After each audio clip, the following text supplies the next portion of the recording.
reclutar eosinófilos, y por el otro lado, ese reclutamiento de eosinófilos va a provocar un incremento de la producción de inmunoglobulina E.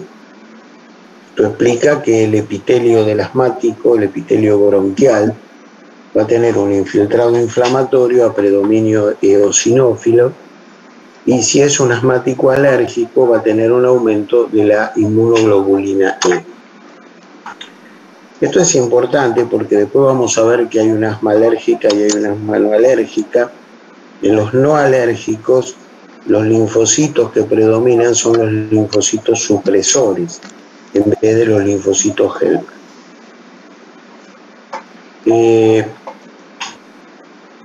Muy bien. Algunas interleuquinas, como la interleuquina 3, la interleuquina 5, son interleuquinas que promueven el reclutamiento de los eosinófilos, la activación de los eosinófilos y aumentan la sobrevida de los eosinófilos. La interleuquina 4, además de estimular a los eosinófilos y producir inmunoglobulina E, también aumenta la sobrevida de los mastocitos. La interleuquina 13 es otra interleuquina que sería responsable de la hiperreactividad bronquial y aumenta la producción de moco y aumenta la eosinofilia. Los mastocitos son otro grupo de células muy importantes en el paciente asmático. Los mastocitos fabrican histamina. La histamina es gatillada por interacción del mastocito con la inmunoglobulina E. La histamina produce broncoespasmo y produce edema de la vía aérea y vasodilatación. La histamina es el mediador de la respuesta anafiláctica, ¿no? También puede haber producción de prostaglandinas en el mastocito, sobre todo la prostaglandina D2, y puede haber aumento de la producción de los leucotrienos, que los leucotrienos producen broncoespasmo y aumento de la producción de moco y edema de la pared del bronco.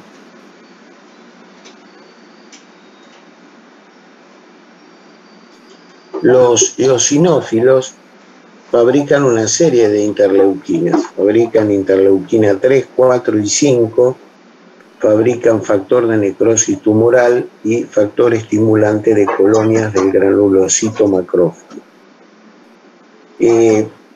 Los eosinófilos contienen unos cristales en su interior que se llaman cristales de Charcot y de Leyden.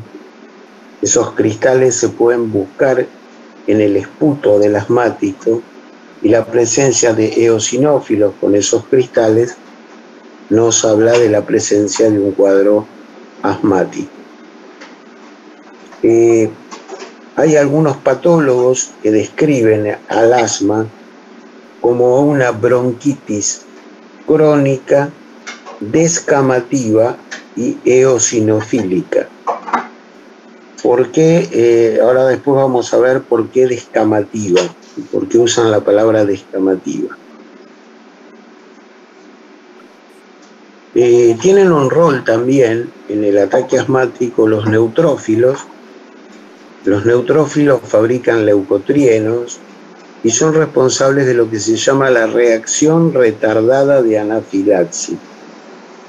La reacción retardada de anafilaxia es que cuando usted tiene una crisis asmática, alrededor de las 4 a 6 horas de comenzada la crisis, hay una exacerbación. Esa exacerbación estaría provocada por la activación de los neutrófilos.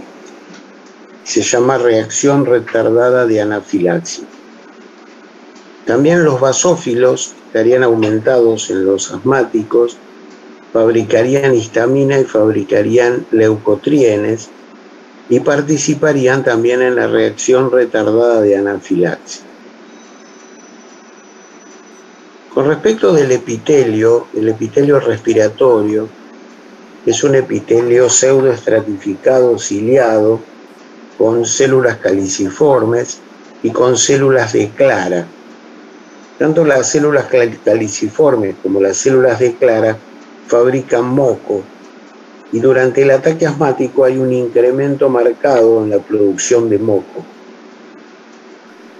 En la expectoración del asmático, el asmático tiene una tos seca porque tiene broncoespasmo y entonces le cuesta eliminar el moco. Pero a veces larga un poco de moco. Cuando larga ese moco, es un moco viscoso, se dice que es como un material mucoide, es muy viscoso, muy pegajoso. También hay cierta denudación o cierta descamación del epitelio. Esa descamación del epitelio provoca la aparición de restos epiteliales en el moco que se conocen con el nombre de cuerpos de creola. Se cree que la destrucción del epitelio que tienen los asmáticos estaría en relación con un aumento de la producción de óxido nítrico a nivel de las células epiteliales. Una cosa importante en la fisiopatología es la relación entre el asma y el EPOC. Si usted tiene un asma relativamente moderado, un asma persistente, y usted no se trata el asma adecuadamente, y en particular, si usted no toma corticoides inhalatorios, lo que se produce es, con el correr de los años, usted sigue con ataques asmáticos, y usted no se lo trata adecuadamente. Usted me dirá, pero doctor, ¿cómo el tipo no se trata si tiene episodios asmáticos? Pero a veces hay personas que se acostumbran a vivir con broncoespasmo, tienen todo el tiempo broncoespasmo y se acostumbran a vivir con el broncoespasmo, no se dan cuenta. Y eso produce fibrosis infraepitelial. O sea, por abajo del epitelio se deposita una capa gruesa de colágeno, y esa capa de colágeno termina provocando una estenosis fija de la vía aérea, que es muy parecido a lo que pasa en el EPOC. En el EPOC pasa por otras razones, pero en definitiva termina el paciente comportándose como un EPOC. Esto es muy importante porque usted a veces puede tener un paciente de 50 años, usted le saca una placa, tiene un EPOC, pero el tipo no fumó nunca. ¿Y entonces por qué tiene EPOC? Y resulta que tiene EPOC porque era un asmático que nunca fue tratado convenientemente. Esto es muy importante porque usted a los pacientes jóvenes, el paciente le dice, bueno, pero ¿para qué voy a tomar aerosoles toda mi vida?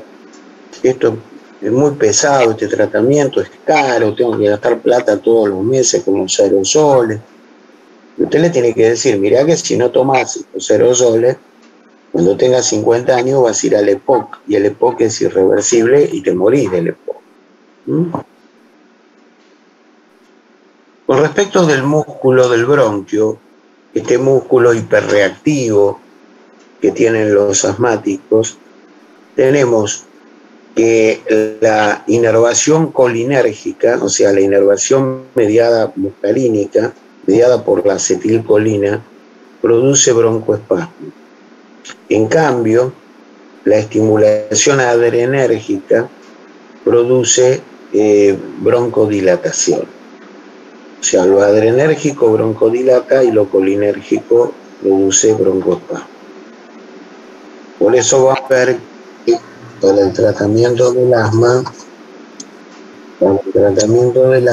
usamos drogas beta-miméticas como broncodilatadores, o usamos drogas anticolinérgicas como el tiotropio o el ipratropio.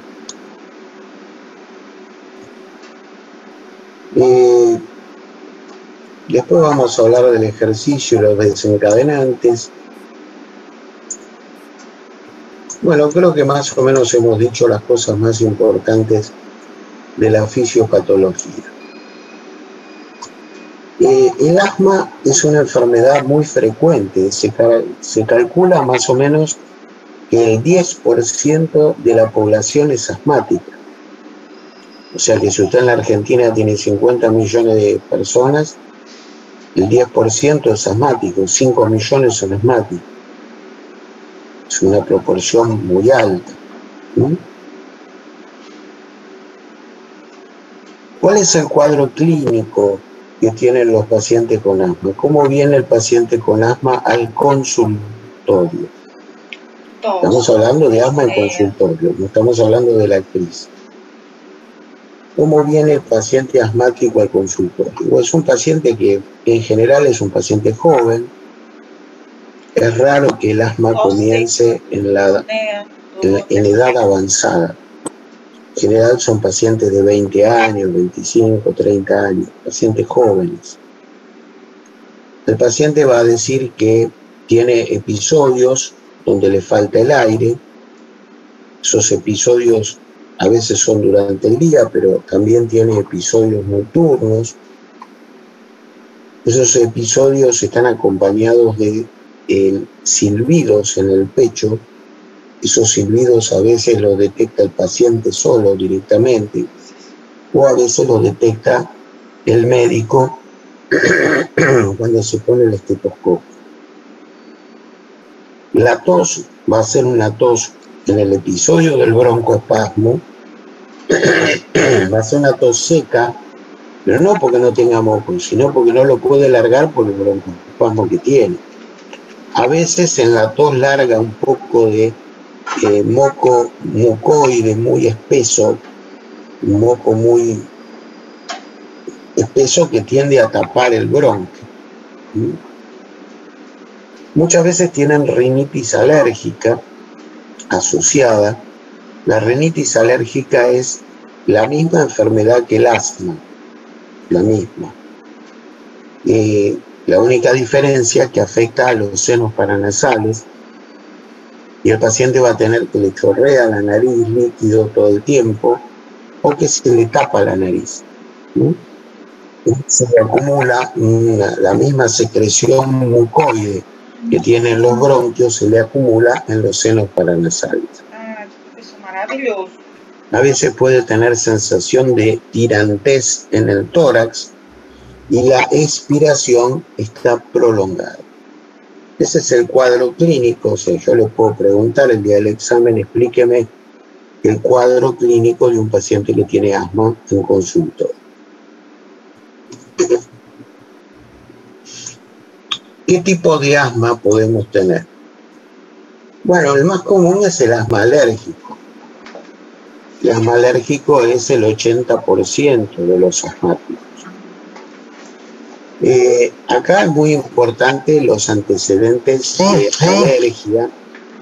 El paciente puede tener alergias cutáneas, alergias alimentarias, rinitis, conjuntivitis alérgica. Muchas veces, si usted los interroga, el paciente dice, sí, mi papá también era muy alérgico, mi mamá, mi abuelito.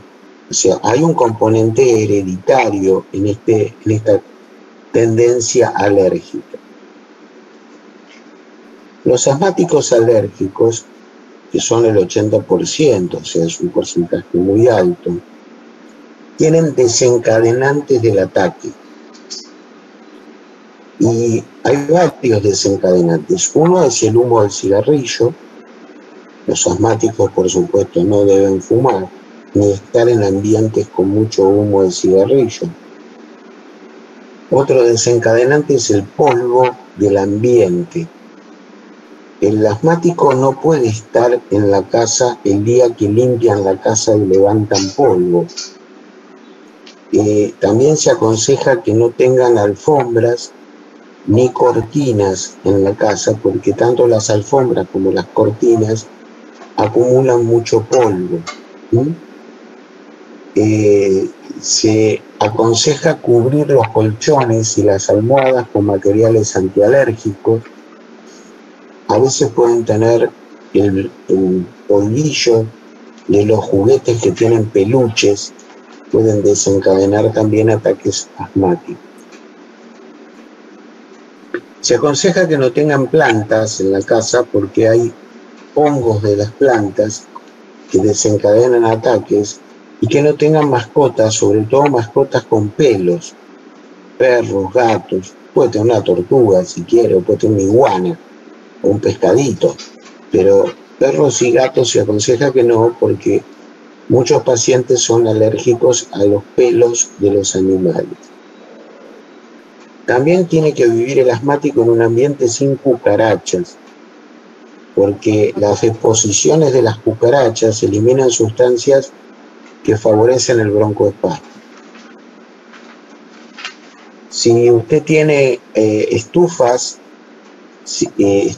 o calefactores, si esas estufas son a gas y no están bien reguladas, pueden liberar un gas que se llama dióxido de nitrógeno, y el dióxido de nitrógeno favorece la aparición de broncoespasmo.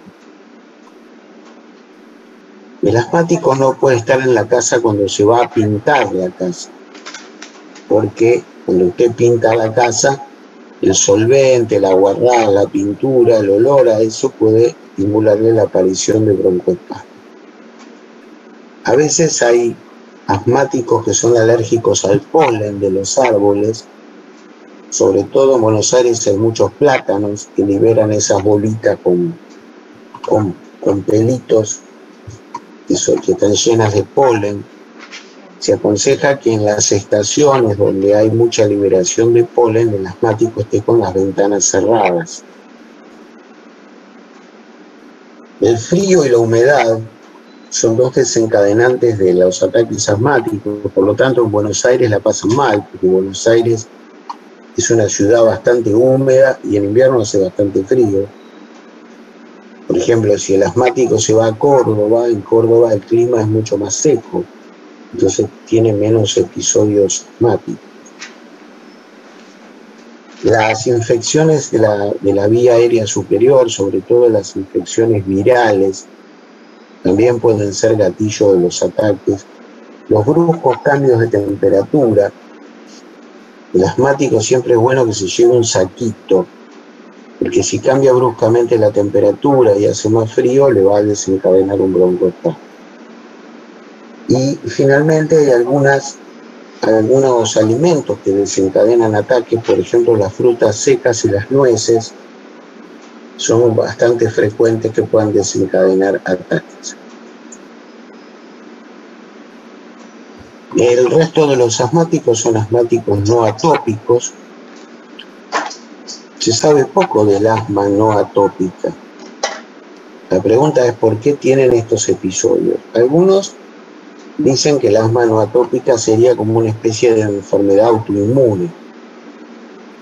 Otros dicen que el asma no atópica sería un asma gatillada por fenómenos emocionales. Lo concreto es que cuando usted tiene un asma no atópica, en general la respuesta al tratamiento es menor. No responden menos al tratamiento que los asmáticos alérgicos. Después tenemos el asma inducida por aspirina o AINES. Estos son pacientes que cuando reciben aspirinas o reciben antiinflamatorios no esteroideos, lo que ocurre es que estas drogas, la aspirina y los antiinflamatorios no esteroideos, bloquean la producción de prostaglandinas. Pero cuando usted bloquea la producción de prostaglandinas, toda la producción se vuelca a generar leucotrienos. Y los leucotrienos producen intenso broncoespasmo.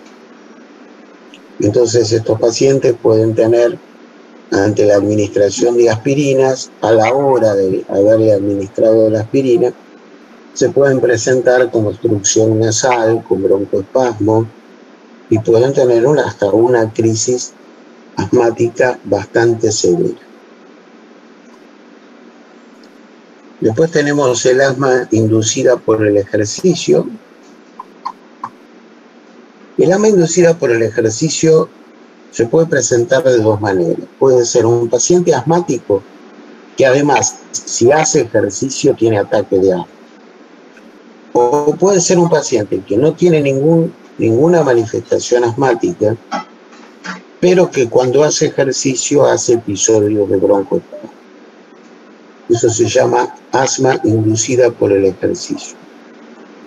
Es más común en las poblaciones urbanas y en pacientes de origen asiático. ¿Cómo detecta usted que es un asma inducida por el ejercicio? Bueno, le tiene que hacer una espirometría 5 a 10 minutos después de haber terminado el ejercicio. Y en la espirometría usted va a notar una disminución del BEF1. Esta asma inducida por el ejercicio no se sabe por qué se produce.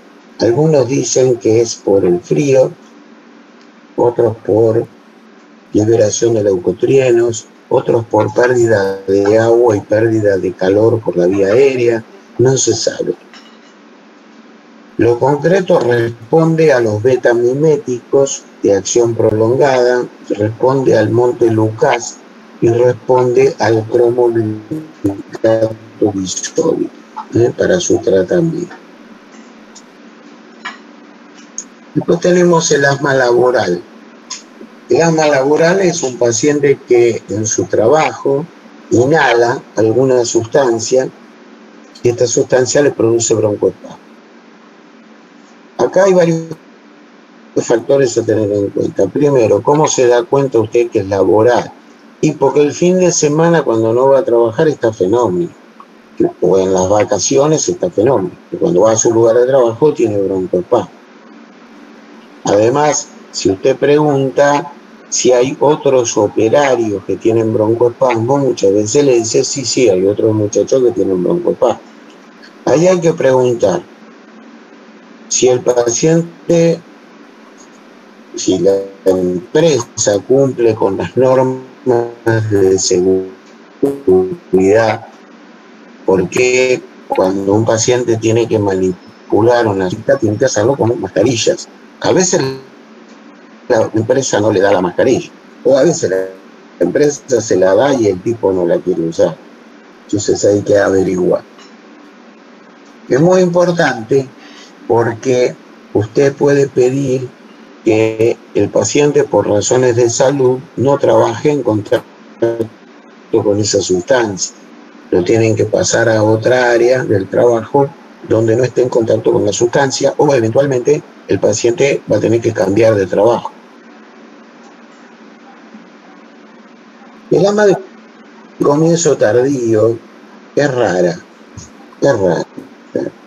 ¿Qué sería el asma de comienzo tardío? Y un señor de 54 años que nunca fue asmático y que un día empieza con asma. Eso es muy raro. La verdad que es muy raro. Y en general el que es asmático, lo más común es que es asmático de chiquito. A veces son asmáticos de chiquito, se curan el asma y vuelven a ser asmáticos cuando tienen 22, 23, 24 años. O sea que el asma en general es una enfermedad que empieza en adultos jóvenes. Muy raro un tipo que nunca tuvo asma y a los 50 y pico de años empieza con asma. Es raro. He visto algunos, pero es raro, muy raro. Y finalmente está el asma relacionada a la obesidad. Esta es una categoría nueva.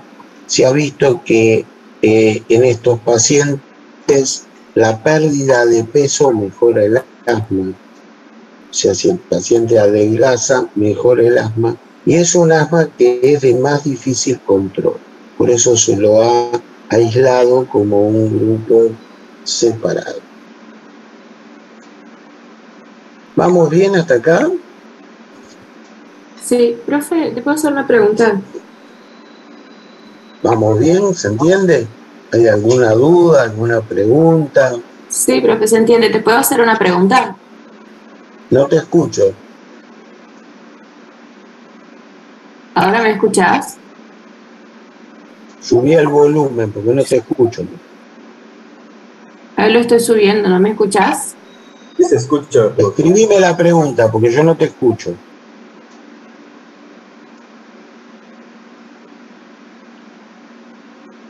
¿Hay alguna otra duda?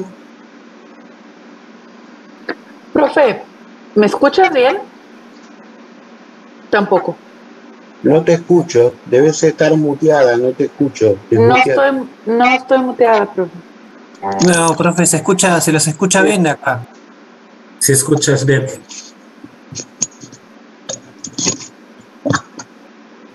Subí el volumen.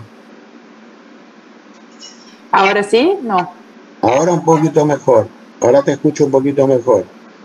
¿Quieres preguntar antes, Marjorie? ¿Cómo?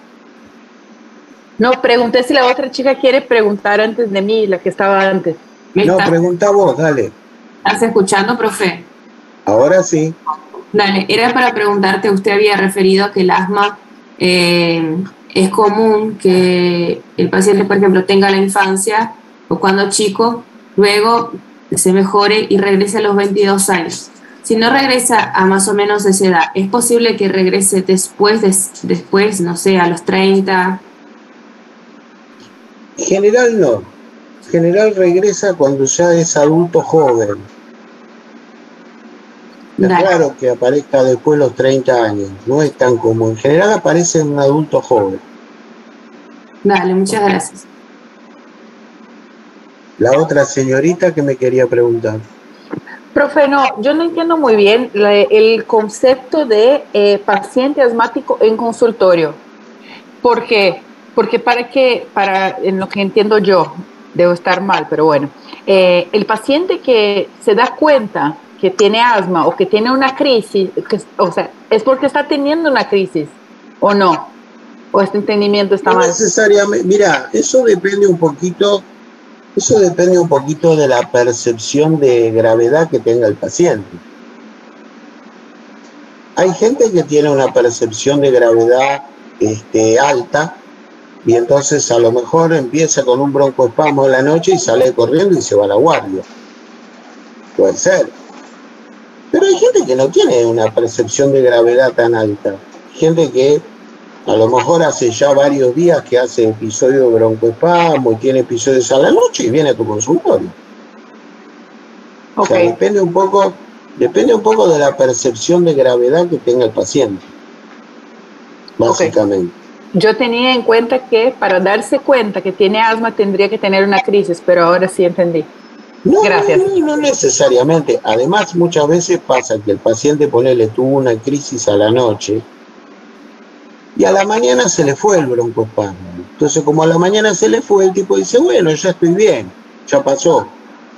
Ahora, cuando le pasa 2 o 3 veces, dice, bueno, voy a ir al médico, porque esto es raro, me pasó 2 o 3 veces. Entonces ahí viene al médico, viene al consultorio, no viene a la guardia. ¿Está? Gracias, profe. Por supuesto, en general el que tiene el ataque más grave viene a la guardia. Gracias, profe, entendido. Bueno, ¿cuál es el diagnóstico diferencial del asma? ¿Con qué me puedo confundir el asma? Esta sería la pregunta. ¿Me puedo confundir el asma con otra cosa? Bueno, me puedo confundir el asma con una insuficiencia cardíaca izquierda. Insuficiencia cardíaca izquierda a veces tiene edema en el bronquio y eso produce sibilancias y es lo que se llama asma cardíaca. Se me la puedo confundir con una insuficiencia cardíaca izquierda. Me la puedo confundir también con un tromboembolismo pulmonar. Tromboembolismo pulmonar tiene broncoespasmo. Me lo puedo confundir con un EPOC descompensado. Puede tener también broncoespasmo. Me lo puedo confundir con el distrés respiratorio, que puede tener broncoespasmo. La broncoaspiración, un paciente que se broncoaspira un vómito puede tener broncoespasmo. La presencia de un cuerpo extraño en la vía aérea. Por ejemplo, mientras la mamá mira las novelas de las 9 de la noche, el nenito se broncoaspira la ruedita del camión, del camioncito. Entonces, como tiene una ruedita del camioncito en el bronquio, empieza con broncoespasmo, broncoespasmo, broncoespasmo. Yo tengo un amigo que es radiólogo y un día le llevan un nene. Entonces, cuando viene la madre a buscar la placa, le dice: mire, señora, desarmé todo el equipo, pero el tornillo es de su hijo. ¿No? O sea, el nene se había broncoaspirado un tornillito de algún juego, de algún juguete, se había metido el tornillito en la boca y se lo broncoaspiró. Entonces, un cuerpo extraño es una causa de broncoespasmo en la niñez, sobre todo, en la niñez, ¿no? Otro diagnóstico diferencial pueden ser las bronquitis, las bronquiectasias, las crisis anafilácticas,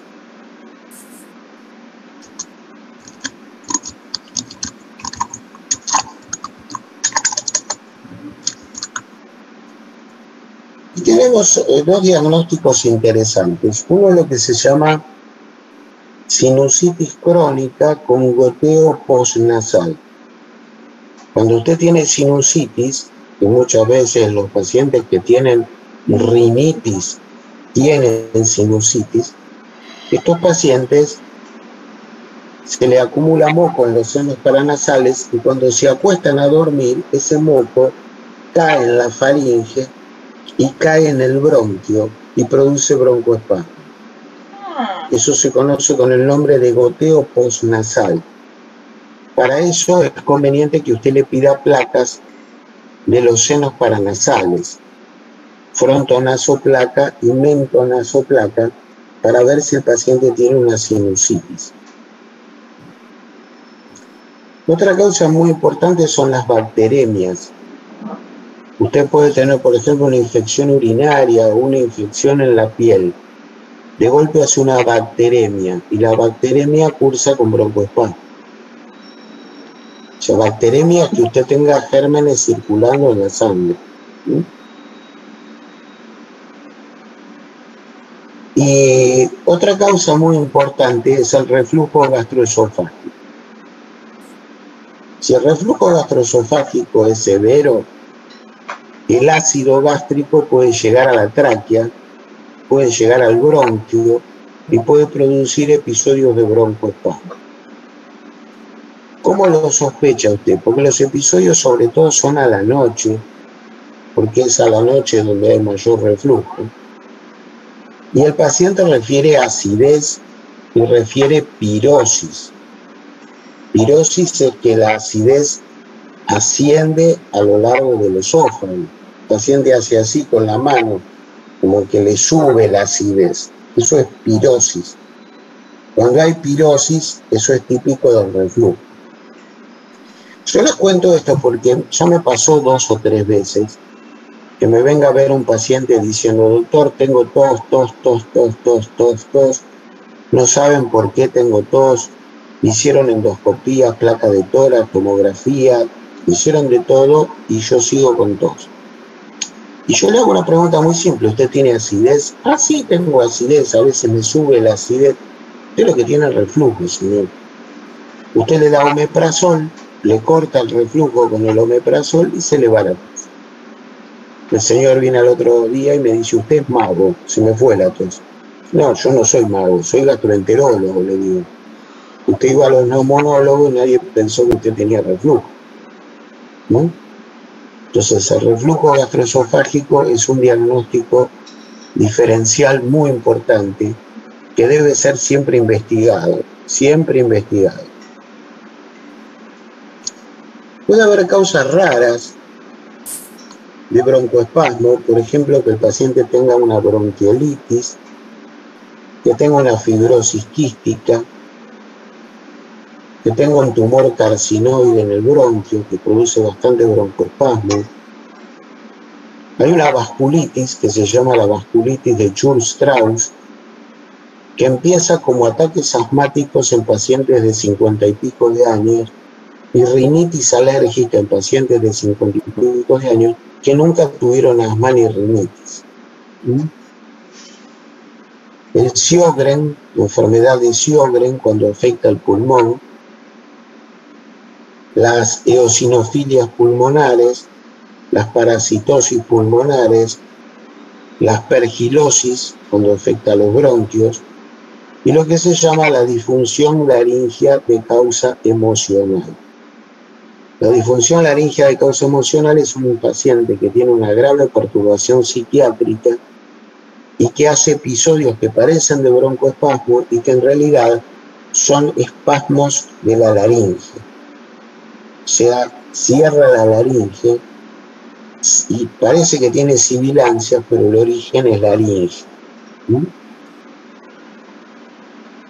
Les voy a contar algunos casitos. Un día tuve un paciente que lo internan con diagnóstico de crisis asmática y cuando yo lo voy a ver le pido una placa de tórax. En la placa de tórax descubro que el señor, que tenía 38 años, lo que tenía era una fibrosis quística muy grave. De hecho se murió en 4 o 5 años. Entonces hay que pensar en los diagnósticos diferenciales. Otra vez tuve un señor de 52 años que había empezado con rinitis 6 meses antes y de golpe hace un episodio de broncoespasmo feroz y el señor tenía un Church-Strauss. Yo lo diagnostico como Church-Strauss. El Church-Strauss es un tipo que tiene 20% de eosinófilos. O sea, tiene eosinófilos altísimos. Un asmático va a tener 5 o 6% de eosinófilos. Este tiene 20. 21. El Sjögren, con el Sjögren tengo una anécdota muy interesante. Me manda un amigo mío, pediatra, me manda a la abuela.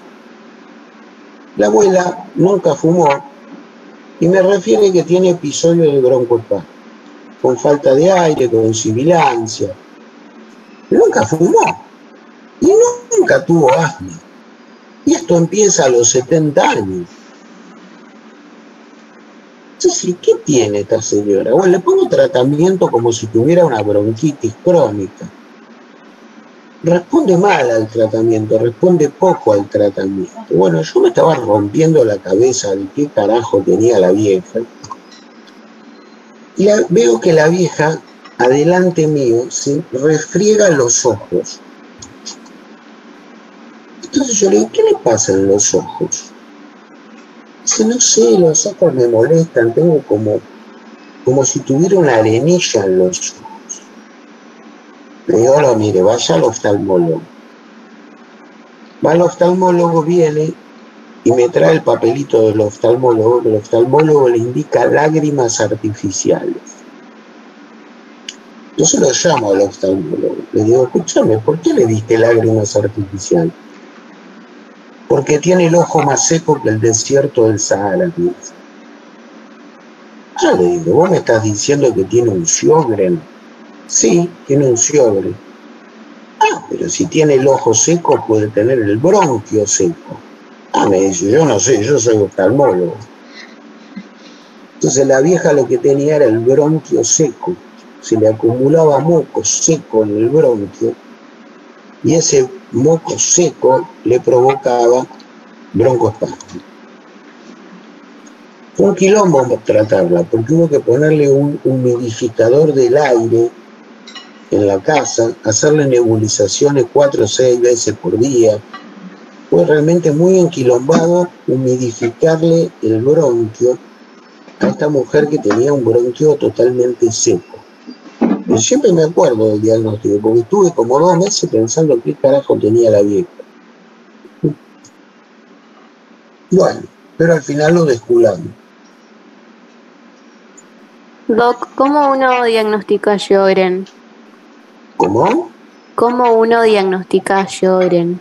¿Por la clínica? Fundamentalmente por el diagnóstico de Sjögren es clínico. El paciente tiene ojo seco, tiene boca seca, y después puede tener manifestaciones neurológicas, puede tener manifestaciones pulmonares, manifestaciones articulares, puede tener anemia, puede tener pericarditis, derrame pleural, puede tener manifestaciones renales, pancreáticas. Vamos a estudiar Sjögren el año que viene cuando tengan reuma. Cuando tengan reumato, vamos a estudiar ahí la enfermedad del Sjögren con todo lo que la enfermedad tiene, ¿no? Dale, gracias, Doc. Bueno, vamos a la metodología de estudio del asmático. ¿Cómo se estudia un asmático? Bueno, le podemos pedir una placa de tórax y una placa de senos paranasales. La placa de senos paranasales, si lo que tiene solo es rinitis, pasa normal. Pero puede que tenga sinusitis. Si tiene sinusitis, la vamos a ver el seno paranasal ocupado. En ese caso hay que mandarlo al otorrino para resolver lo de la sinusitis. Y la plaquita de tórax para descartar que no tenga otras enfermedades, que no tenga EPOC, que no tenga un TEP, que no tenga un distrés, que no tenga un EPOC. ¿Sí? En el esputo, si usted le analiza el esputo, puede encontrar eosinófilos y cristales que se llaman de Charcot y Leiden en el esputo. En sangre va a tener una eosinofilia leve, usted le pide un hemograma, y en el hemograma tiene una eosinofilia leve, y usted le puede pedir un proteinograma electroforético. Y en el proteinograma electroforético usted va a tener niveles elevados de inmunoglobulina E, pero solo si es un asma alérgico. Solo si es alérgico. En la espirometría va a haber un patrón obstructivo con una disminución del BEF1.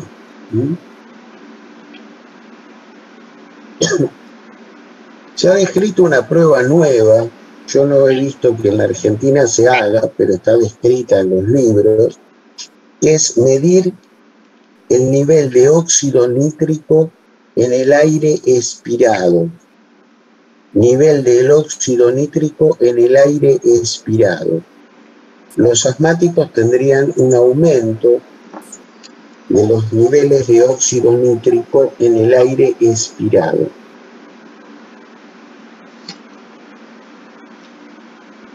Usted le puede dar, si es un asmático moderado a severo, le puede dar un peak flow para que el paciente tenga un peak flow en su domicilio y se mida todos los días. El peak flow es un aparatito como una flautita que usted sopla todos los días y se mide qué grado de peak flow usted tiene. Normalmente tiene más de 200. Si tiene menos de 120 ya es un ataque severo. Entonces el peak flow permite que el paciente se autocontrole y que si está con cifras muy bajas pueda hacer una consulta al médico. Si es un asmático atópico, a veces se lo puede mandar al alergista. El alergista le puede hacer una serie de pruebas en la piel con distintos alérgenos para detectar a qué es alérgico el paciente y a veces hasta puede hacerle unas vacunas para que el paciente se desensibilice a esos alérgenos. Ah, que bom. A veces puede llegar a ser necesario hacer lo que se llama un tratamiento de prueba. Tratamiento de prueba es darle corticoides inhalatorios y ver si el paciente mejora con el uso de los corticoides inhalatorios. Si el paciente mejora con los corticoides inhalatorios, bueno, estaría avalando el tratamiento de prueba de que el paciente es asmático. La espirometría le va a dar una caída del BEF1, pero cuidado, esa caída del BEF1 solamente va a ocurrir si en el momento en que usted le hace la espirometría tiene broncoespasmo. Pero como la enfermedad es intermitente, puede pasar que usted lo manda a hacer la espirometría y ese día no tiene broncoespasmo. Como no tiene broncoespasmo, la espirometría es normal. Perdón, profe, ¿el tratamiento de prueba sería con corticoides inhalados? Con corticoides inhalados. Sí. Ok, gracias. Corticoides inhalados. Bueno, muy bien. Hay enfermedades asociadas al asma que cuando aparecen empeoran el manejo del asma. Estas enfermedades son la depresión y los trastornos de ansiedad, las apneas de sueño, la obesidad, el reflujo gastroesofágico, la rinitis y la rinosinusitis. Estas son enfermedades que dificultan el manejo del paciente asmático. Profe, permiso. ¿Cómo? Permiso, ¿me escuchas? Sí, lo escucho bajito, pero lo escucho, dígame. En el libro hay la prueba con espirometría con y sin broncodilatadores. Claro, si usted le hace una espirometría al paciente, si en la espirometría el BEF1 está disminuido, usted tiene la obligación de repetirle la prueba con broncodilatadores para ver si responde o no al uso de broncodilatadores. Eso ya lo vimos en la clase anterior, la clase de espirometría, así que usted eso ya lo debería saber de la clase previa, ¿no? Eso está en el capítulo de espirometría explicado. O sea, cuando usted tiene un paciente con BEF1 disminuido, se le hace siempre una segunda espirometría con broncodilatadores. Gracias. ¿Cuáles son los factores que indican mal control del asma? Hay varios factores que pueden indicar que hay un mal control del asma. Primero usted le tiene que preguntar, ¿con qué frecuencia usted va a la guardia? Si el paciente te dice, yo 3-4 veces por mes estoy en la guardia por mi asma. Bueno, eso te habla de que es un asmático severo. Es un tipo que 3-4 veces por mes termina en la guardia. Lo mismo si el paciente te dice, usted sabe que sí, a mí hace 6 meses me internaron en terapia intensiva por el asma. Bueno, eso es un asmático severo. Y si usted ya está avisado, este tipo es jodido, estuvo en terapia intensiva por el asma, o sea, tiene episodios jodidos. Después, otro factor es si el paciente tiene problemas psicológicos, personales, o si tiene problemas familiares o problemas socioeconómicos graves. Esos pacientes en general se descompensan cada 2 por 3 por la inestabilidad emocional que tienen. Otro factor que le habla a usted de riesgo es si el paciente usa mucho broncodilatador adrenérgico. Si el paciente te dice, sí, yo por mes consumo 4 aerosoles de salbutamol por mes, ese paciente tiene mucho riesgo de muerte súbita, porque al consumir tanto broncodilatador está consumiendo todo el día drogas betamiméticas. Una vez me cayó un paciente que vivía en el campo, que era asmático, y me decía, no, yo consumo 7 aerosoles de salbutamol por mes. Entonces, está muy maltratado, porque el tratamiento del asma no es el salbutamol, el tipo está maltratado. Pero eso pasa seguido. También pasa seguido pacientes que van a las guardias y le dan corticoides intramusculares, lo cual el corticoide le mejora 2 o 3 días y después vuelve otra vez a tener episodios. También a veces el paciente lo medicaron bien, pero no usa las drogas con una técnica de inhalación adecuada. Eso también es un factor que puede hacer que el paciente no esté mejorando como uno espera. Bueno, vamos al tratamiento. Nos queda un poquito más de media hora para hablar del tratamiento. En el tratamiento diferenciamos el asma intermitente del asma persistente. Empecemos por el asma intermitente. ¿Qué es un asma intermitente? Bueno, la palabra intermitente quiere decir que se prende y se apaga, como el semáforo. Cuando el semáforo está intermitente, que se prende de amarillo y se apaga, y se prende y se apaga. Estos pacientes con asma intermitente tienen episodios de broncoespasmo poco frecuentes, menos de 2 por semana. Y a veces hay semanas que no tienen directamente. A lo mejor en un mes tienen 2 episodios.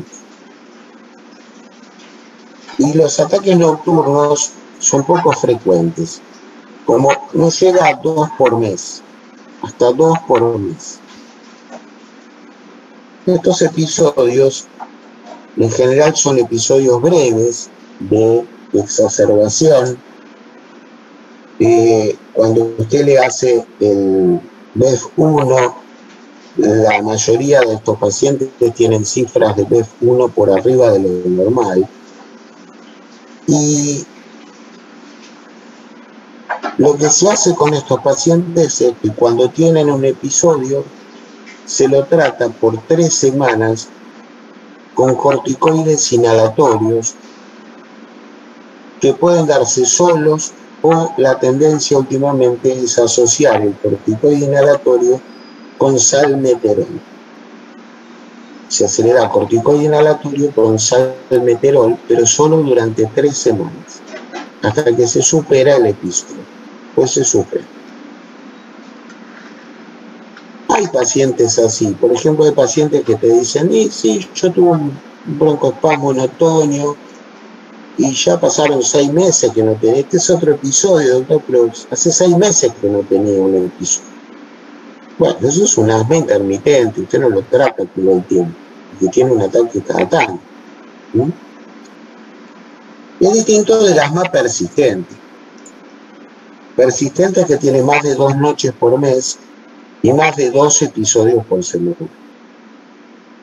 Ese es un asma persistente. El asma persistente, aparte, en general, interfiere con las actividades normales del paciente, sobre todo con su trabajo.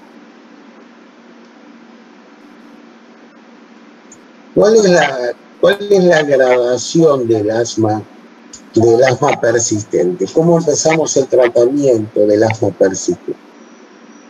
Bueno, el tratamiento comienza con corticoides inhalados. Ustedes van a tener que estudiar el capítulo que habla de las drogas. Miren que les voy a tomar las drogas, ¿eh? O sea, que tienen que saber todos los capítulos de las drogas. Hay unos 5 o 6 corticoides inhalados. Está el budesonide, que se usa mucho, la mometasona, está el ciclosonide, está la dexametasona, la betametasona. Hay varios corticoides para usar en forma inhalatoria. Suelen venir en aerosoles. Usted le da 2 puffs a la mañana y 2 puffs a la noche. Y usted le dice al paciente que venga en un mes. Cuando el paciente viene al mes, le puede decir, doctor, estoy bárbaro, no tuve más episodios. Buenísimo, eso quiere decir que es un asmático leve. O el paciente puede venir y decirle, mire, la verdad estoy igual, no me cambió en absoluto, estoy igual. Sigo con los episodios de broncoespasmo durante el día y durante la noche. Si eso es así, pasamos al punto 2. El punto 2 es agregarle al corticoide inhalatorio una droga oral. Hay dos drogas orales que se pueden usar. Una es la teofilina. Vamos a hablar de la teofilina primero. La teofilina es una droga que se usa hace 70 años. Sin embargo, no se sabe muy bien cómo actúa. Se cree que tiene un efecto inmunomodulador y últimamente se cree que incrementa la respuesta al corticoide. La teofilina viene en comprimido de 200 miligramos. Para una persona de 80 kilos, más o menos usamos un comprimido cada 12. Si es una persona delgadita que pesa 45 kilos, usamos 100 cada 12. Y si es una persona muy obesa que pesa 120 kilos, bueno, podemos usar una dosis un poquito mayor, usar hasta 600 miligramos en el día. La teofilina tiene una gran ventaja, es una droga muy barata, pero tiene una desventaja. Si usted la usa en dosis muy altas, es una droga que produce toxicidad, y la toxicidad puede ser grave. Puede producir náuseas, vómitos, diarrea, palpitaciones, arritmias, excitación psicomotriz, convulsiones. O sea, es una droga que si usted la usa con cuidado y a la dosis adecuada, no va a haber ningún problema. Y es una droga muy barata. Póngale, con 500 pesos usted se trata todo el mes. En los últimos años salió una droga nueva, que es el Montelukast. El Montelukast, el nombre comercial es el Singulair. Vienen comprimidos de 10 miligramos. Se usa un comprimido a la noche. Tiene la misma eficacia que la teofilina. La misma. Es una droga cara. Sale 5 lucas, 6 lucas. Es muy eficaz para el asma nocturno. También es eficaz para el asma producido por el ejercicio. El único cuidado que hay que tener con el Montelukast es que hay que pedir un hepatograma, porque puede a veces dar hepatitis medicamentosa. Entonces, usted tiene a este paciente que lo tiene manejado con corticoides inhalatorios y usted le agregó, supóngase, Montelukast, un comprimido a la noche. Usted le dice, bueno, vaya a su casa, venga el mes que viene y me cuenta. Pueden pasar dos cosas. El señor venga y diga, doctor, ¿sabe? Estoy bárbaro, no tengo más nada. Bueno, señor, continúe así, corticoide inhalatorio, Montelukast. O puede que el paciente venga y diga, ¿sabe? Estoy igual, no me cambió nada, sigo con mucho broncoespasmo. En ese caso, si el paciente viene evolucionando mal, pasamos al paso 3. El paso 3 es agregarle al Montelukast y al corticoide inhalatorio una droga beta-mimética de acción prolongada. Las drogas beta-miméticas de acción prolongada son el salmeterol y el formoterol. Estas drogas en general actualmente vienen en un dispositivo que tiene como un comprimido, y que usted cuando gira el frasquito, el comprimido se deshace, se torna polvo, y el paciente inhala el polvo. Se llaman inhaladores de polvo seco. Y usted le dice que consuma una pastilla de salmeterol a la mañana y una a la noche, o de formoterol, una a la mañana y una a la noche. Estas drogas actúan sobre el receptor beta, el efecto es prolongado, dura más o menos 12 horas. Por eso se puede usar a la mañana y a la noche. Que le dice al paciente que entonces va a usar el corticoide inhalatorio del Montelukast y va a usar el beta-mimético y que lo venga a ver en un mes. Al mes puede venir el paciente y decirle estoy fantástico. Bueno, si está fantástico nos quedamos ahí. O puede venir y decirle, ¿sabe? Estoy igual. Exactamente igual, no cambió en lo más mínimo. Si no cambió en lo más mínimo, usted lo que puede hacer en el paso 4 es aumentar las dosis. Puede aumentar las dosis de los beta-miméticos a 3 veces por día y puede aumentar el corticoide inhalatorio a 3 veces por día. De vuelta, lo manda a la casa, viene al mes, si le dice que está bárbaro, paramos ahí, si le dice que sigue mal, nos vamos al último paso, que es agregarle a todo eso que tiene un aerosol con bromuro de hipratropio, bromuro de tiotropio. Las drogas anticolinérgicas que tenemos, son drogas que actúan sobre el receptor M3, son drogas que actúan contra la acetilcolina, producen broncodilatación. Sobre todo son buenas para manejar los episodios nocturnos, porque en los episodios nocturnos usted cuando duerme hay un predominio del tono vagal. Entonces, como estas drogas son anticolinérgicas, frenan el tono vagal y entonces mejoran mucho los episodios nocturnos. Muy bien, usted lo manda al tipo a la casa durante un mes, le dice que vuelva, cuando vuelve, si le dice que está fenómeno, nos quedamos ahí. Si el paciente le dice que sigue con broncoespasmo muy severo, usted se empieza a preocupar. Se empieza a preocupar porque usted está con un asmático grave. Y el paso siguiente es mandarlo al neumonólogo. ¿Por qué se prefiere mandarlos al neumonólogo? Bueno, básicamente lo mandamos al neumonólogo porque el neumonólogo, al ser un especialista, está más canchero en ver pacientes graves.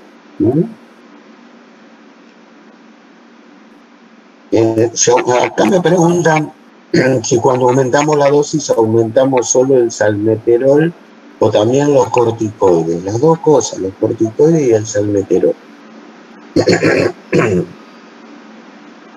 Entonces usted lo manda al neumonólogo. El neumonólogo está más acostumbrado a ver pacientes graves. ¿Por qué le llegan los pacientes más graves? Porque él es un especialista. ¿Qué puede hacer el neumonólogo con este paciente grave que usted le mandó? Bueno, si no anduvo con todo lo anterior, el paso que sigue es sacarle los corticoides inhalatorios, y ponerle corticoides orales. Se comienza con una dosis de meprednisona de 20 miligramos por día. Los comprimidos son de 40, o sea que usted va a usar medio comprimido por día de meprednisona. El nombre comercial del Tizona B. Y acá pueden pasar dos cosas. Que con 20 miligramos esté bárbaro.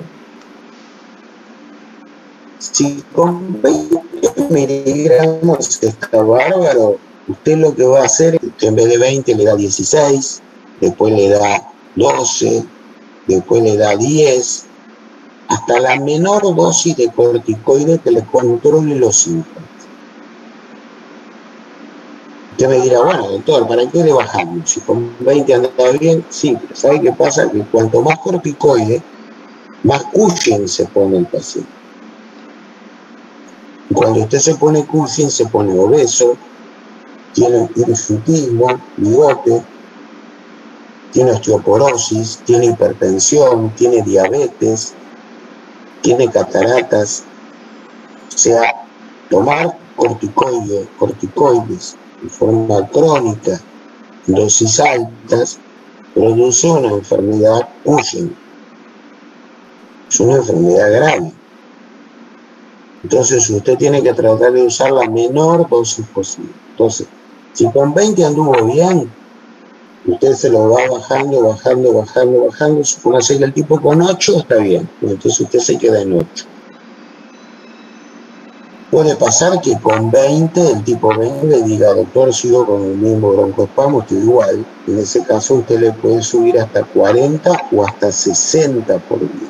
Pero tiene que tener en cuenta que cuanto más le da, más Cushing se va a poner. ¿Puede hacer otra cosa más? Sí, se puede hacer otra cosa más. Se puede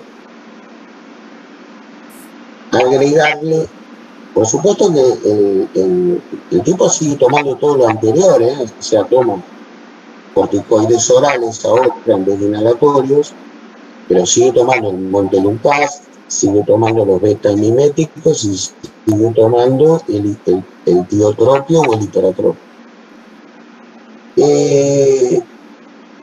Se le puede agregar, si toma mucho corticoide, una dosis muy alta de corticoide, arriba de 10, se le puede agregar inmunosupresores. El inmunosupresor es una droga que a usted lo inmunosuprime, con lo cual lo coloca a usted en mayor riesgo de tener infecciones, pero también el corticoide en dosis altas lo coloca a usted en riesgo de tener infección. ¿Para qué le ponemos el inmunosupresor? Para ver si podemos usar menos corticoide o sacar el corticoide. El inmunosupresor que más se usa es la azatioprina. 1 a 3 miligramos por kilo por día. La azatioprina tarda 1 mes en actuar. O sea que usted tiene que esperar 1 mes. Al mes que está con la azatioprina, usted puede empezar a bajarle los corticoides lentamente. A veces hay casos donde hasta se los puede suspender, lo cual es bueno porque el paciente tiene menos Cushing, cuanto menos corticoides tiene, menos Cushing tiene.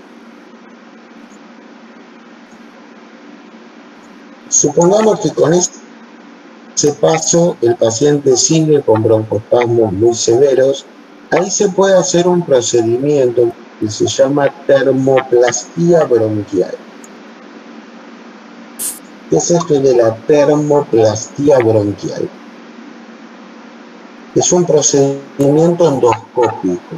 Hay que hacerle una endoscopía y en la endoscopía se introduce un catéter que libera calor mediante radiofrecuencia. Lo que se vio es que el procedimiento se hace en 3 semanas. La primera semana para el lóbulo superior, para el lóbulo inferior derecho, la segunda para el lóbulo inferior izquierdo y la tercera para los 2 lóbulos superiores. El calor apoyado en el bronquio se vio que disminuye el grosor de la capa muscular del bronquio en un 50%. Y que los pacientes se benefician en que tienen menor número de ataques bronquiales. Como todo procedimiento tiene sus complicaciones, puede producir hemoptisis, fiebre, puede producir un episodio de broncoespasmo después de realizar el procedimiento. Nos queda el último paso. El último paso es, en el paciente que no respondió absolutamente a nada, darle anticuerpos monoclonales. Vamos a hablar un poquitito de los anticuerpos monoclonales. Profe, ¿puedo hacer una consulta? ¿Cómo? Preguntar. Sí. Con respecto a la termoplastía bronquial, ¿es accesible al servicio público de salud pública? Mira, yo acá en la Argentina no vi en ningún lugar que se haga termoplastía bronquial. Habría que averiguar si en algún lugar se hace. A lo mejor en algún lugar con un servicio bastante sofisticado de neumo se hace, a lo mejor en Favaloro, a lo mejor se hace en el Hospital Alemán, que tiene servicios de neumo bastante sofisticados. ¿No? Dale, es un procedimiento que no hace tanto que está, es un procedimiento que está ahora unos 5 o 6 años. O sea, tampoco es bastante novedoso. ¿No? Bueno, ¿qué es esto de los anticuerpos monoclonales? Supongo que ustedes saben que los anticuerpos monoclonales los descubrió un médico argentino. ¿Quién los descubrió? ¿Quién descubrió los anticuerpos monoclonales? César Milstein. César Milstein, muy bien. El doctor Milstein es un argentino radicado en Inglaterra que se fue del país por la represión de la dictadura de Onganía. Se radicó en Inglaterra y investigó, se le ocurrió a él la idea de que él podía fabricar anticuerpos dirigidos contra determinados targets y que a través de eso él podía tratar enfermedades y también podía hacer determinaciones de los niveles biológicos de sustancias. Un genio el tipo.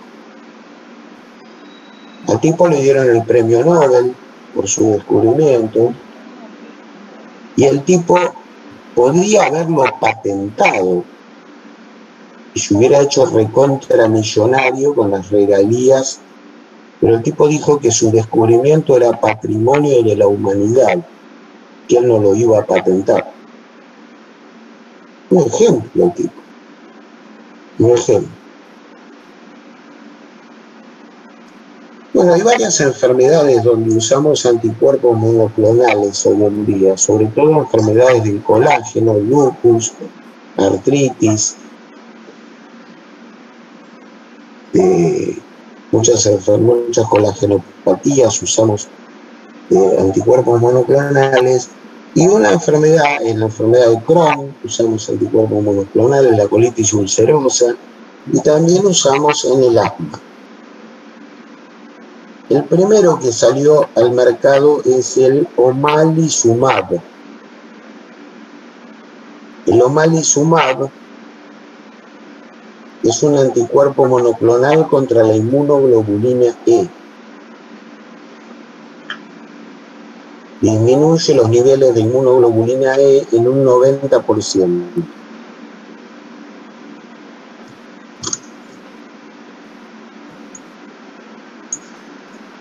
La dosis de la droga se determina según los niveles de inmunoglobulina E que tenga el paciente. Cuanto más altos los niveles, más alta la dosis. Y la droga se administra en forma subcutánea cada 15 días o una vez por mes. Estas drogas, el problema es que son drogas muy específicas. Usted dirá, doctor, es el mejor tratamiento. Y claro, es el mejor tratamiento porque es un tratamiento muy específico que está dirigido contra un target absolutamente preciso. Pero el problema que tienen es el costo. Estas drogas valen $1.000 por mes. Por eso, a lo mejor dentro de 40, 50 años, estas drogas se van a usar como droga de primera elección para el asma. Ya no vamos a usar ni corticoides inhalatorios, ni montelukast, ni todas estas cosas. Vamos a usar estas drogas dentro de 50 años, yo supongo que no van a valer $1.000, van a valer mucho menos. Entonces, dentro de 50 años es probable que estas sean drogas de primera elección. Ahora son drogas de última elección, donde usted tiene que justificar que es un asmático muy severo, que usted lo trató con todos los pasos anteriores y que con los pasos anteriores el paciente siguió empeorando. Entonces se justifica darle tal cosa. Después salieron nuevas. Hay un grupo que actúan inhibiendo a la IL-5 o inhibiendo al receptor sobre el cual actúa la IL-5. ¿Qué es lo que hace la IL-5? Bueno, lo que hace la IL-5 es estimula el reclutamiento permanente de eosinófilos para que lleguen eosinófilos a la vía aérea. Entonces, con estas medicaciones usted frena la llegada de los eosinófilos a la vía aérea. Acá tenemos tres, que es el mepolizumab, el reslizumab y el benralizumab. Usted dirá, ¿por qué le buscaron un nombre tan rebuscado que terminan en sumab? Lo que pasa es que en Estados Unidos hay muchos médicos iraníes y hindúes. Entonces para ellos es lo más fácil, sumab. Que ellos, su idioma es una palabra que se pronuncia fácilmente. Para nosotros sumab es medio complicado. Entonces tenemos tres, el mepolizumab, el reslizumab y el benralizumab, que los tres actúan en la IL-5 o en el receptor donde actúa la IL-5. Después sacaron al mercado una droga que inhibe a la IL-4 y a la IL-13, que es la dupilumab.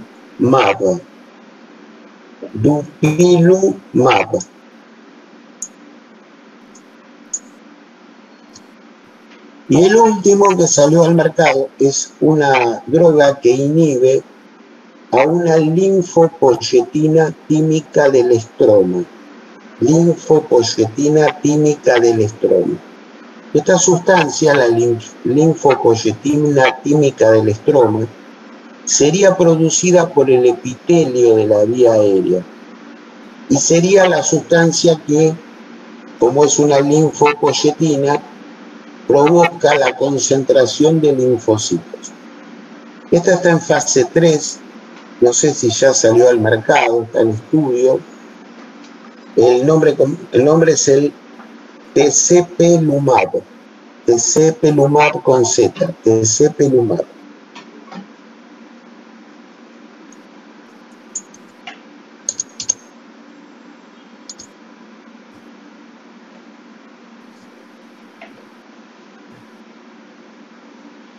Acá hay una persona, con esto terminamos el tratamiento. Acá hay una persona que me hace una pregunta muy interesante. Me dice que en el capítulo de tos, la pregunta es, viene un paciente con tos a mi consultorio. Yo le puedo dar un antitusivo y con el antitusivo suprimirle la tos. Ahora, ¿en qué casos doy un antitusivo para suprimir la tos? Si el paciente tiene una tos con expectoración, jamás le tengo que dar un antitusivo, porque el paciente tose justamente para alargar la flema y sacar afuera toda esa expectoración que tiene. Si usted le da un antitusivo, usted se le inunda el bronquio de flema y el pobre tipo no puede toser. Entonces, jamás usted le va a dar un antitusivo a un paciente que tenga tos con expectoración. En ese caso, cuando usted tiene tos con expectoración, lo que tiene que hacer es nebulizarlo con salbutamol, le puede dar algún corticoide oral para desinflamar la vía aérea y facilitar que la expectoración salga afuera. Con eso se le va a ir la tos. Con el salbutamol y con salbutamol que le puede dar en nebulización, con aerosol, y algún corticoide que le puede dar por vía oral, y con eso, durante 3-4 días, usted le desinflama el bronquio, el paciente tiene una bronquitis, Le desinflama el bronquio, el paciente larga toda la flema y se eleva la tos. Ahora, ¿en qué casos usted usa antitusivos? Bueno, usted usa antitusivos si el paciente tiene una tos seca, perruna, que tose todo el día, lo vuelve loco y no tiene flema. Esa tos puede ser porque tenga una invasión tumoral en el mediastino, que el tumor le esté comprimiendo el vago. Entonces el paciente tose, no larga nada, no tiene flema. Entonces cuando usted tiene una tos perruna, que tose todo el tiempo y no tiene flema, ahí usted le puede dar antitusivos, ¿no? Y ahí en el libro, en el capítulo, están los antitusivos que más se utilizan. ¿Quedó claro? Sí, Bueno, no sé si quieren preguntar algo de asma. Con esto terminamos lo de asma en consultorio. Ojo que tienen que estudiar los capítulos, cada capítulo de cada droga, ¿eh? Ojo, ¿eh? Te voy a preguntar cómo actúa el Montelukast, te voy a preguntar cómo actúa la teofilina, te voy a preguntar cómo actúan estos SUMAP. O sea, tenés que estudiar todas las medicaciones. Si ¿qué me quiere preguntar? Dígame.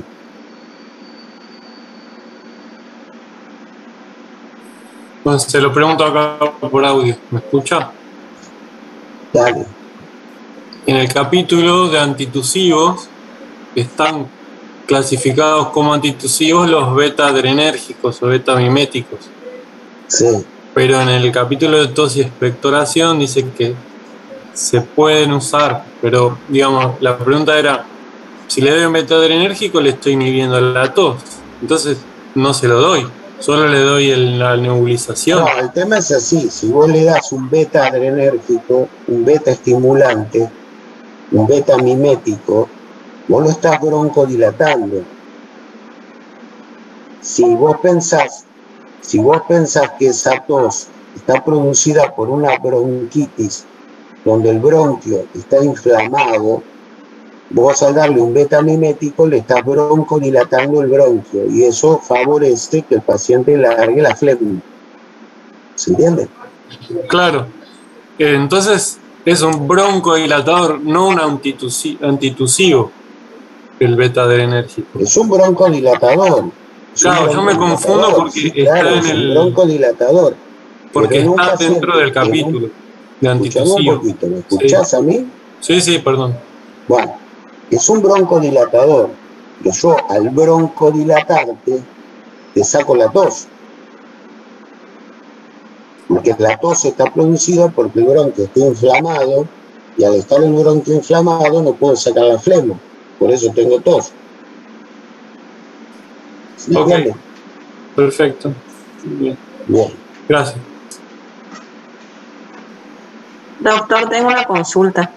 Sí. Con respecto a la teofilina, ¿actualmente se usa en el tratamiento del asma? Mira, con respecto a la teofilina, el asunto es así.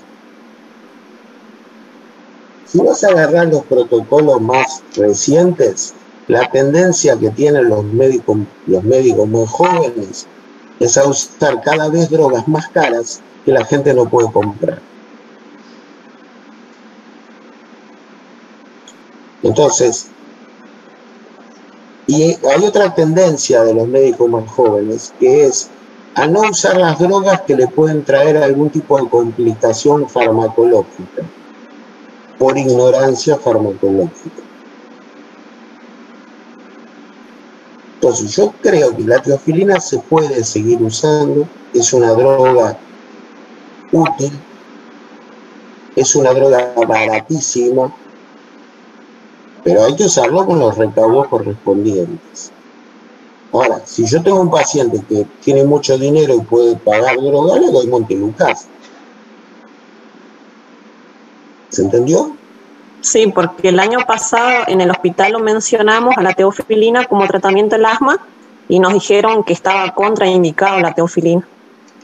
No, Todos los la efectos teofilina no adversos se que puede tenía. usar en la crisis asmática. ¿Entiendes? No se puede usar en la crisis asmática, está contraindicada en la crisis asmática. En la crisis en el asmática tratamiento, no se puede usar ni tiofilina ni aminofilina. en consultorio sí. Es una droga que se está usando menos y se está usando cada vez menos y es probable que quede fuera. Pero el tema es que queda fuera, no por inútil, queda fuera porque se estimula a los médicos a usar drogas cada vez más caras. ¿Entiende lo que yo quiero decirle? Claro, más industria farmacéutica. Exactamente, hay una presión de la industria farmacéutica de armar protocolos donde los médicos cada vez usen drogas más caras y se tiende a dejar de lado las drogas cada vez más baratas. Y la realidad de Y la realidad de la población es que la población es muy pobre. Exacto. Entonces usted tiene que tener en cuenta la realidad económica de la gente cuando usted medica. ¿Entiende? Sí, el profesor había explicado que era en la crisis por el rango terapéutico ser corto y que No, en la luego crisis está que no se usa. La asmática está absolutamente contraindicada porque se vio que cuando usted tiene hipoxemia aumenta el riesgo de toxicidad. Por eso está absolutamente contraindicada en la crisis. Si usted mira el libro nuestro, dice expresamente que está contraindicada en la crisis asmática, eso está explícitamente explicado. Quería aclarar otra cosa, me acabo de enterar que aparentemente ha salido un nuevo protocolo de asma y EPOC 2023. Y bueno, aparentemente el nuevo protocolo 2023 tiene modificaciones sustanciales con respecto al protocolo anterior. Pero bueno, el protocolo acaba de salir. Primero hay que leerlo, hay que meditarlo y ver si los cambios que proponen tienen sentido o no tienen sentido. Así que yo voy a guiarme básicamente por lo que está en el libro. Me voy a guiar por el que está en el libro. Si a alguno le interesa y quiere investigar más, yo nunca me opongo a que la gente estudie de más. Al contrario, a mí me alegra que estudie de más. Así que si alguno quiere bajar el último protocolo de asma y compararlo con el actual, no tengo ningún problema. Lo mismo en el último protocolo del EPOC. Yo en el verano estuve revisando todos los protocolos y no había salido algo nuevo. Ahora me comentó la doctora Moraes que salió uno nuevo ahora. O sea, en marzo. Profe, Bueno, permiso. ¿no? Yo quiero aclarar esto porque quiero que ustedes entiendan de que toda la industria farmacéutica se maneja generando protocolos. Pero usted en esos protocolos tiene que sospechar siempre que hay un sesgo también económico en el protocolo. Claro, cada país tiene diferente Donde economía. cada vez se usan drogas más caras. Entonces usted tiene que pensar muy bien hasta dónde se justifica, si sí, si no, si cambiar o no cambiar. Por otro lado, hay drogas que han sido probadas durante muchos años y hay drogas que salieron hace 3 meses. Entonces usted no sabe si esa droga va a ser tan eficaz. Entonces todas esas cosas tienen que ser tenidas en cuenta. Yo le digo esto porque es muy fácil. La gente, para defenestrar a la gente es muy rápida. Dice, mira, el libro de Rey es una mierda porque es viejo, porque fíjate el protocolo que tiene, salió el del año 23 y no lo tiene. Bueno, pero pará, macho, recién salió, acaba de salir la semana pasada. Dame tiempo que lo lea, dame tiempo que lo mastique, dame tiempo que lo procese. ¿No? Acá alguien me pregunta si los pacientes con hemoptisis requieren sedación de la tos. Sí, porque si el tipo tose, cada vez que tose puede tener otro episodio de hemoptisis. Entonces a los pacientes con hemoptisis se le hace sedación de la tos. Sí. Doc, ahora a las 18:30 tenemos crisis. 18:30 yo voy a dar crisis. Sí. Voy a dar crisis para las otras comisiones, pero si quieren venir a escuchar crisis no tengo problema. Yo voy a dar crisis asmática hoy a las 18:30. Dale, gracias. Bueno, ¿alguna otra pregunta, alguna otra duda? Sí, yo tengo que se da corticoides inhalados con formoterol o salmeterol. Sí, claro, se dan corticoides inhalados con formoterol y salmeterol. Lo dijimos recién. Usted tiene el paciente que tiene corticoides inhalados, usted le pone Montelukast, si no responde, el paso siguiente es darle beta-miméticos con corticoides inhalados. ¿Sí? Hay otro tema con esto, que también lo quiero aclarar. Muchas veces se venden en el mismo producto el corticoide inhalado con el beta-mimético, juntos. O sea, en un solo preparado farmacéutico vienen las dos drogas. No hay ningún problema. Si usted sabe que el paciente va a tener que tomar 2 veces por día el corticoide inhalado y 2 veces por día el beta-mimético, no hay problema de que usted tenga las 2 medicaciones juntas en un solo aerosol. De hecho, si usted mira en el libro, hay un capítulo que habla de asociaciones de broncodilatadores con corticoides de asociación. Y ahí están los nombres comerciales de todos. Sí, está. Ahora, tiene que saber que cuando los usa asociados, al usarlos asociados, usted pierde la capacidad de usar más dosis de uno que de otro. Si yo se los doy separados, yo puedo decirle, toma 3 veces esto y toma 12. Yo puedo jugar con eso. En cambio, si se lo doy asociado, cada vez que le doy una dosis, le tengo que dar los 2. ¿Se entiende? Claro, acá me dice que un alumno que toma el Symbicort, que es budesonide con formoterol. Bueno, sí, está bien, es una combinación de corticoide inhalado con beta-mimético. Son 2 medicaciones juntas.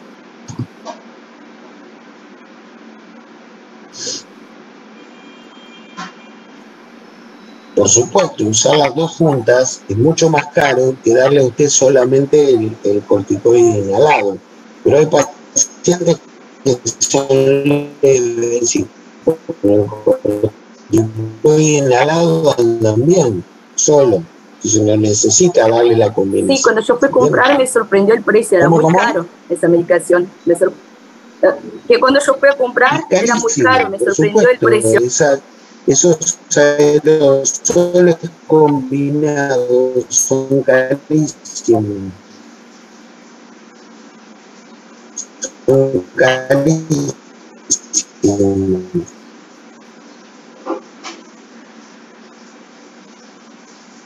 No son caros, son carísimos.